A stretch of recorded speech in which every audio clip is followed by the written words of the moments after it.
aqui nos encontramos para estudar mais um capítulo do livro do Nosso Lar. Hoje vamos estudar o capítulo 44, As Trevas. Para quem não sabe, o livro O Nosso Lar descreve como funciona a vida no mundo espiritual. Psicografado por Francisco Cândido Xavier, pelo espírito André Luís. Ele, que era um médico, partiu, desencarnou jovem por uma doença, passou por um umbral e por muitas dificuldades. Neste livro, ele nos descreve todas as suas dificuldades, todo o seu aprendizado,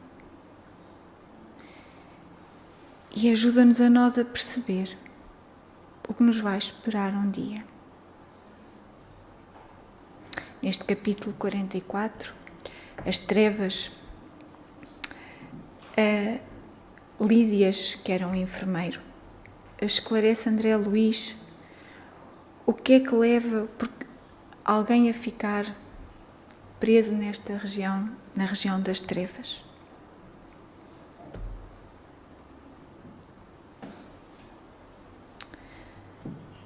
Enriquecendo as alegrias da reunião, Lísias deu-me a conhecer novos valores da cultura e sensibilidade. Dedilhando com maestria as cordas da cítara, fez-nos lembrar velhas canções e melodias da terra. Dia verdadeiramente maravilhoso. Sucediam-se júbilos espirituais, como se estivéssemos em pleno paraíso. É um ambiente que descreve André Luís de paz, de paraíso, tal como estas imagens que aqui temos nos podem fazer perceber. Eles sentiam-se bem. Quando me via sós, com o bondoso enfermeiro do auxílio, procurei transmitir-lhe as minhas sublimes impressões. Ele teve a necessidade de transmitir que se sentia bem, que se sentia pleno de alegria. Lísias disse-lhe: "Não tenha dúvida", disse sorrindo, "quando nos reunimos àqueles a quem amamos, ocorre algo de confortador e construtivo em nosso íntimo. É o alimento do amor, André." Aqui o amor e o alimento do amor, vou ler-vos um bocadinho do Evangelho segundo o Espiritismo, um pequeno excerto do que é a lei do amor. O amor resume inteiramente a doutrina de Jesus, porque é o sentimento por excelência, e os sentimentos são os instintos elevados à altura do progresso alcançado. Na sua origem, o homem só tem instintos. Mais avançado e corrompido, só tem sensações. Mais instruído e purificado, tem sentimentos. E o ponto mais delicado do sentimento é o amor. Não amor no sentido vulgar da palavra, mas o sol interior que condensa e reúne em seu ardente foco todas as aspirações e todas as revelações sobre-humanas.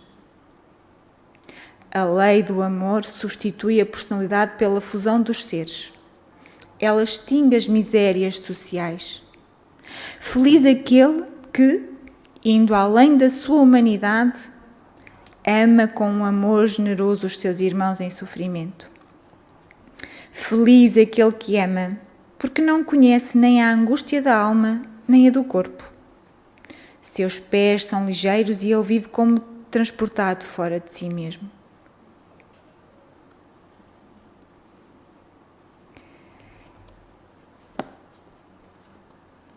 Se nós percebemos a mensagem que nos traz o Evangelho, é que o amor supera tudo e supera todas as dificuldades. E como diz Lísias, Quando amamos, ocorre algo de confortador e construtivo em nosso íntimo.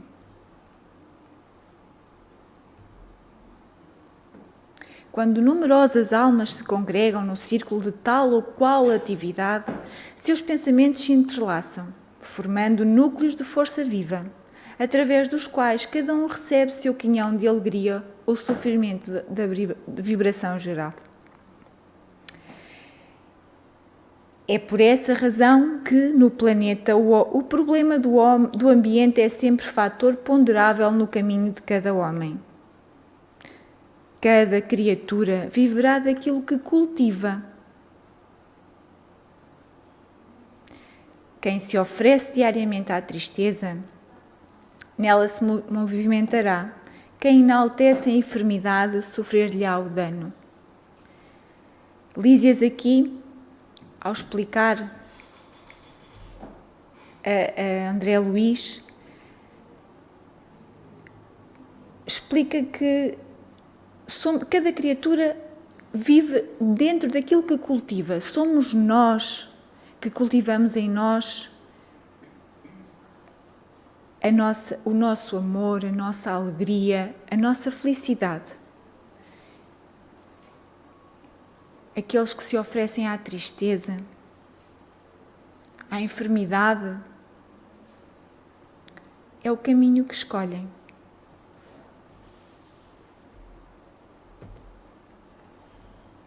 Observando uma estranheza, concluiu, disse André Luiz. Não há nisto mistério, é a lei da vida, tanto nos esforços do bem como nos movimentos do mal. Das reuniões de fraternidade, de esperança, de amor e de alegria, sairemos com a fraternidade, a esperança, o amor e a alegria de todos. Mas de toda a assembleia de tendências inferiores, em que predominam o egoísmo, a vaidade, o crime, sairemos envenenados com as vibrações destrutivas desses sentimentos. Se nós estivermos envolvidos numa energia boa, numa energia de amor, aqueles que nos circundam, a casa de Jesus, a ação social, a fraternidade, a esperança, a caridade, nós estamos envolvidos por essa mesma energia de bem. Se nós nos envolvemos em ambientes de vaidade, de egoísmo, nós ficamos envolvidos nessa energia negativa e é difícil sair dela. Por isso, é fácil de perceber, não há mistério.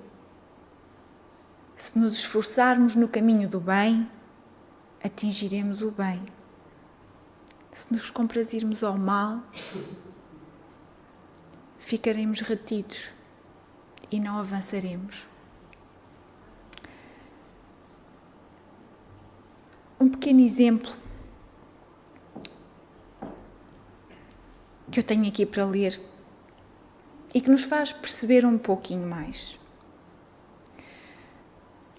A morte, na verdade, conduz cada espírito para a situação ou faixa vibratória apropriada e merecida. Isto funciona de forma irreversível, pela força da lei das afinidades vibratórias.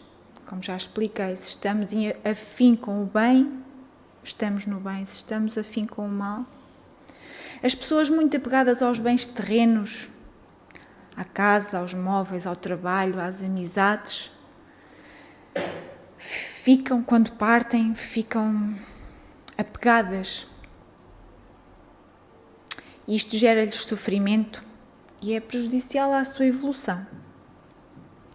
O espírito deve-se libertar da carne, deve libertar-se também de todas as condições materiais e reiniciar as suas experiências, as suas atividades e aprendizados no mundo espiritual, visando sempre o seu crescimento, como a sua evolução como ser cósmico que é.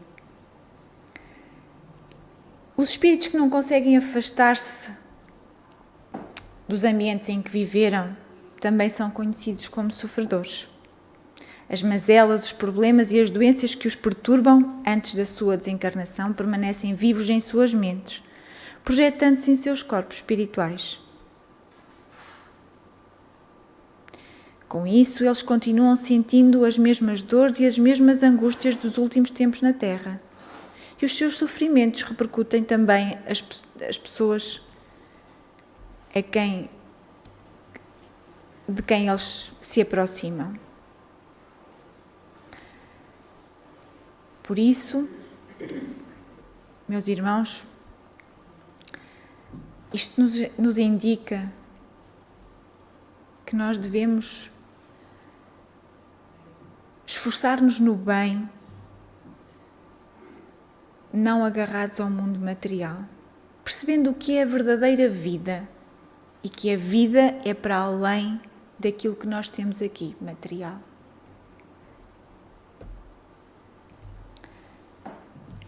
Diz André Luiz: tem razão, exclamei comovido. Vejo nisso igualmente os princípios que regem a vida nos lares humanos. Quando há compreensão recíproca, vivemos na antecâmara da ventura celeste e, se permanecermos em desentendimento e maldade, temos o inferno vivo. Isto aplica-se a todo lado. Aplica-se aqui no nosso mundo terrestre, na vida terrena, como na vida espiritual. Lísias teve uma expressão de bom humor, confirmando a sorrir. Foi então que me lembrei de interpelá-lo sobre uma coisa que, de algumas horas, me torturava a mente. Referia-se o governador, quando nos dirigiu a palavra aos círculos da terra, do umbral e das trevas, mas francamente não tinha eu, até então, qualquer notícia deste último plano. Não seria a região trevosa o próprio umbral, onde vivera por minha vez em sombras densas durante anos consecutivos? André Luiz interrogava-se, não sabia onde eram as trevas, e interrogava-se se as trevas seriam o próprio umbral por onde ele passou quando desencarnou. E só saiu do umbral quando, humildemente, e o seu sentimento era de amor e de pedir auxílio com sinceridade. Em cima temos uma imagem da zona do umbral, retratada no filme do Nosso Lar, e em baixo temos uma imagem de André Luiz quando foi resgatado e estava em tratamento na colónia do Nosso Lar. Não via nas câmaras numerosos desequilibrados e doentes de toda a espécie, procedentes das zonas umbralinas, recordando que Lísias me dera esclarecimentos tão valiosos da minha própria situação no início da minha experiência em Nosso Lar. Confiei-lhe minhas dúvidas íntimas, expondo-lhe a perplexidade em que me encontrava. André Luiz tinha muitas dúvidas. Ele esboçou uma fisionomia bastante significativa e falou: chamamos trevas às regiões mais inferiores que conhecemos. As trevas é o local abaixo do plano terrestre, onde se encontram os espíritos que sofrem, os espíritos que séculos após séculos não conseguem sair porque não conseguem aprender e evoluir. Considera as criaturas como itinerantes da vida. Alguns poucos seguem resolutos, visando ao objetivo essencial da jornada. São os espíritos nobilíssimos que descobriram a essência divina em si mesmos, marchando para o alvo sublime, sem vacilações. Aqui e a verde está que os espíritos que seguem, os espíritos que são mais evoluídos, que percebem a lei do amor, que percebem a lei da vida, que praticam a caridade, que são humildes e que sabem aquilo que querem na prática do bem, marcham sem vacilações em direção à luz. Continuando. A maioria, no entanto, estaciona. Temos então a multidão de almas que demoram séculos e séculos, recapitulando experiências. Aqui a vermelho, reforço que a multidão de almas que recapitulam as experiências, eles vão consecutivamente experienciando e não conseguem evoluir, não conseguem aprender. E demoram todo este tempo. Os primeiros seguem por linhas retas, os segundos caminham descrevendo grandes curvas. Nessa movimentação, repetindo marchas e refazendo velhos esforços, ficam à mercê de inúmeras vicissitudes. Como eles vêm sempre para aprender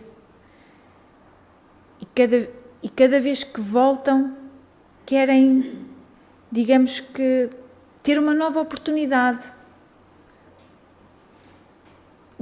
para evoluir. E então, dado o estado em que eles estão, dado o grau em que eles estão expostos a muitas vicissitudes. Assim é que muitos costumam perder-se em plena floresta da vida, perturbados no labirinto que tracejam para os próprios pés. Classificam-se aí os milhões de seres que perambulam no umbral. Outros, preferindo caminhar às escuras, pela preocupação egoísta que os absorve, costumam cair em precipícios, estacionando no fundo do abismo por tempo indeterminado. Compreendeu? Explicava Lísias a André Luís. As elucidações não poderiam ser mais claras. Sensibilizado, porém, com a extensão e a complexidade do assunto, ponderei, disse André Luís. Entretanto, que me diz dessas quedas? Verificam-se apenas na Terra? Somente os encarnados são suscetíveis de precipitação no despenhadeiro? Lísias pensou um minuto e respondeu. Sua observação é oportuna. Em qualquer lugar, o espírito pode precipitar-se nas furnas do mal, salientando-se, porém, que nas esferas superiores as defesas são mais fortes, imprimindo-se, consequentemente, mais intensidade de culpa na falta cometida. Em qualquer esfera, como explicou Lísias, é possível cair, é possível fraquejar. Contudo, quanto mais evoluído é o espírito, mais consciência ele tem e mais difícil é a sua queda. Porque a quem mais é dado, mais é exigido. E nós, quando temos consciência do bem e do mal,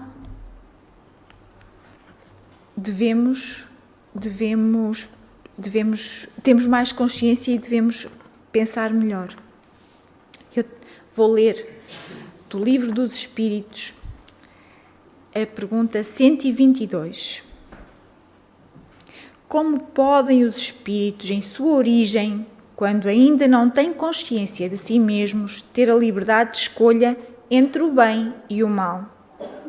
Há neles um princípio, uma tendência qualquer, que os leve de preferência a um caminho do que ao outro? E respondem: o livre-arbítrio desenvolve-se à medida que o espírito adquire a consciência de si mesmo Não haveria mais liberdade se a escolha fosse provocada por uma causa independente da vontade do espírito. A causa não está nele, está fora dele, nas influências a que ele cede, em virtude da sua livre vontade. É a grande figura da queda do homem e do pecado original. Uns cederam à tentação, outros resistiram. De onde vêm as influências que se exercem sobre ele? Dos espíritos imperfeitos que procuram apoderar-se dele, dominá-lo e ficam felizes por fazê-lo sucumbir. Foi o que se quis simbolizar na figura de Satanás. Essa influência só se exerce sobre o espírito em sua origem? Ela segue-o na sua vida de espírito, até que ele tenha tanto domínio sobre si mesmo que os maus renunciem a obsidiá-lo. Aqui, nesta pergunta, conseguimos entender aquilo que nos é transmitido. O livre-arbítrio desenvolve-se à medida que o espírito adquire a consciência de si mesmo. Se nós temos consciência do bem e do mal, mais difícil é nós sermos tentados e sucumbidos para o mal. Entretanto, objetei, a queda sempre me pareceu impossível nas regiões estranhas ao corpo terreno. O ambiente divino, o conhecimento da verdade, o auxílio superior figuravam-se-me antídotos infalíveis ao veneno da vaidade e da tentação. O companheiro Lísias sorriu e esclareceu. O problema da tentação é mais complexo. As paisagens do planeta terrestre estão cheias de ambiente divino, conhecimento da verdade e auxílio superior.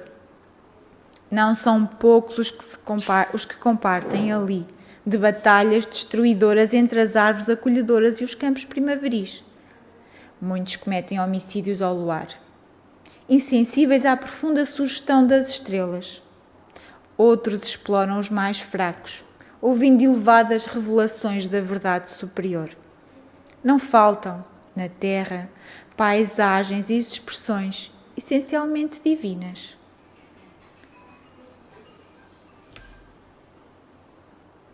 Ele esclarece que o bem e o mal está presente aqui. E eu interpreto que a escolha é nossa, de caminhar no bem ou no mal. As palavras do enfermeiro calavam-me fundo no espírito. De facto, em geral, os guerreiros estimam a destruição na primavera e no estio, quando a natureza estende no solo e no firmamento maravilhas de cor, perfume e luz. Os latrocínios e homicídios são praticados, de preferência, à noite, quando a lua e as estrelas enchem o planeta de poesia divina. A maioria dos verdugos da humanidade constitui-se de homens eminentemente cultos, que desprezam a inspiração divina. Os homens que são cultos, que atingem determinados patamares, enchem-se de orgulho. E esse orgulho é muito prejudicial.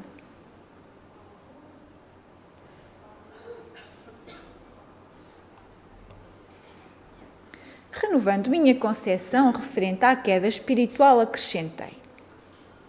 Contudo, Lísias, poderá você dar-me uma ideia da localização dessa zona de trevas? Se o umbral está ligado à mente humana, onde ficará semelhante lugar de sofrimento e pavor? Temos aqui uma imagem do umbral em que estão a ser resgatados espíritos em sofrimento para serem tratados. Há esferas de vida em toda a parte, disse ele, solícito. O vácuo sempre há de ser mera imagem literária. Em tudo há energias viventes e cada espécie de seres funciona em determinada zona da vida. Depois de um pequeno intervalo em que me pareceu meditar profundamente, continuou.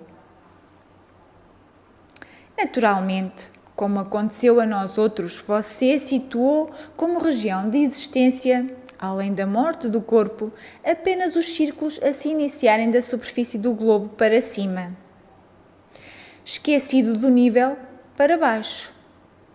A vida, contudo, palpita na profundeza dos mares e no âmago da terra.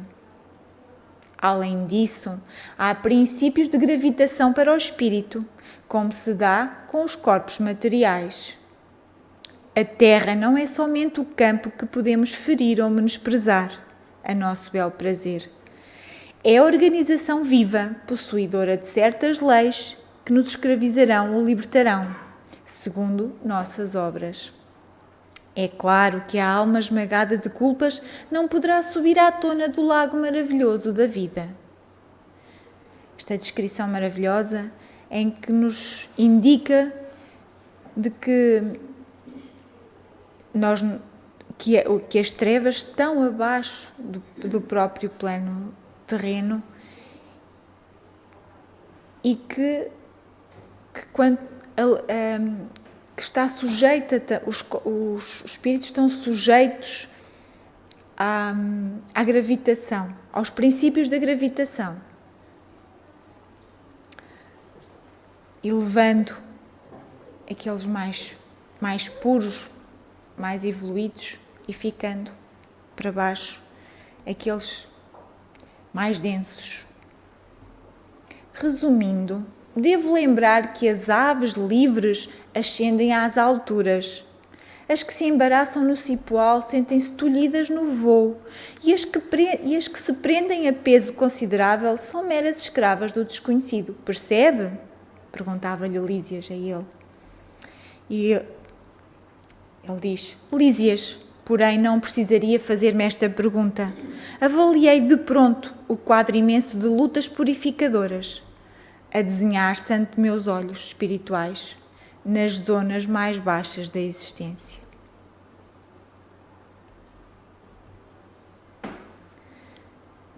Como alguém que precisa ponderar bastante para exprimir-se, o companheiro pensou e concluiu. Qual acontece a nós outros, que trazemos em nosso íntimo o superior e o inferior. Também o planeta traz em si expressões altas e baixas, com que corrige o culpado e dá passagem ao triunfador para a vida eterna. Você sabe, como médico humano, que há elementos no cérebro do homem que lhe presidem o senso diretivo. Hoje, porém, reconhece que esses elementos não são propriamente físicos, e sim espirituais, na essência. Quem estime viver exclusivamente nas sombras, embutará o sentido divino da direção.